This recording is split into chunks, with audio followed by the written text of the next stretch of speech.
Hello everyone, welcome to Roshni's food and flavour. अभी थोड़े दिनों में नवरात्रि शुरू हो रही है, तो आप सबको मेरी तरफ से हैप्पी नवरात्रि इन एडवांस। और नवरात्रि में बहुत सारे लोग फास्ट रखते हैं, तो आपके लिए मैं लेकर आई हूँ नवरात्रि के उपवास में खाने की रेसिपी, साबूदाना वड़े की रेसिपी। साबूदाना वड़ा जनरली आपको सुनकर ऐसा लग रहा होगा कि ये बहुत तेल वाला होगा, तला हुआ होगा, लेकिन नहीं। मैंने जो रेसिपी शेयर की है वो कम से कम तेल से साबूदाना वड़ा बनेगा और एकदम क्रिस्पी, जैसे फुल फ्राइड तला हुआ होगा ऐसा ही लगेगा। और इसमें मैंने पोटैटो का यूज़ किया है। अगर आप वो अवॉइड करना चाहते हो तो आप स्वीट पोटैटो भी यूज़ कर सकते हो और ये एकदम डिलीशियस और क्रिस्पी ही बनेगा। So let's start cooking.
तो मैंने ये रेसिपी में आपको बताया कि आप नॉन फ्राइड साबूदाना वड़ा कैसे बना सकते हो और ये एकदम क्रिस्पी और डिलीशियस ही बनेगा।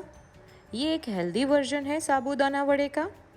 और अगर आपके फैमिली मेम्बर्स नवरात्रि का फास्ट रखते हैं तो उनके लिए ये आप ज़रूर बनाइए।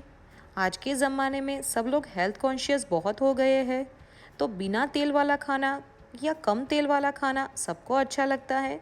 तो ये आप अपने किचन में ज़रूर ट्राई कीजिए और कमेंट बॉक्स में कमेंट करके मुझे बताइए कि आपका नॉन फ्राइड साबूदाना वड़ा कैसा बना। और वंस अगेन शुभ नवरात्रि टू ऑल।